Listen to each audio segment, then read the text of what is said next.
എല്ലാവർക്കും നമസ്കാരം. നമുക്ക് ഇന്ന് അമരക്കയെക്കുറിച്ച് സ്വല്പം ചിന്തിക്കാം. അമരക്കായ കേരളത്തിൽ പണ്ടുകാലത്ത് ധാരാളം കൃഷി ചെയ്തിരുന്നെങ്കിലും ഇന്ന് വളരെ കുറവാണ്. അമരത്തടത്തിൽ തവള കരയണം എന്ന പഴഞ്ചൊല്ല് അമരക്കൃഷിയെ കേരളത്തിൽ നിന്നും അകറ്റി. എന്നാൽ മലയാളികൾക്ക് അമരക്ക ഒരു ഇഷ്ടഭോജ്യം തന്നെയാണ്. ഇത് ഉപ്പേരി വയ്ക്കുവാനും കറികളിടുവാനും മറ്റും ഉപയോഗിക്കുന്നു. പയർവർഗ്ഗത്തിൽപ്പെട്ട അമരക്ക പോഷകാംശം നിറഞ്ഞതും സ്വാദേറിയതുമാണ്. ബീൻസ്, പയർ, കൊത്തമരക്ക എന്നിവ ഉൾപ്പെടുന്ന വിഭാഗത്തിൽപ്പെട്ടതാണ് അമരക്കായ.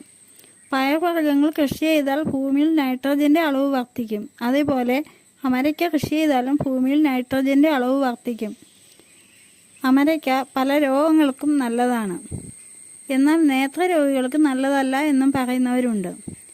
അമരക്ക തോരൻ വെച്ച് കഴിക്കാൻ നല്ലതാണ്.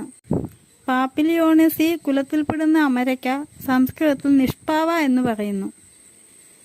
അമരക്ക ഇഷ്ടപ്പെട്ടാൽ ലൈക്ക് ചെയ്യാനും ഷെയർ ചെയ്യാനും സബ്സ്ക്രൈബ് ചെയ്യാനും മറക്കല്ലേ.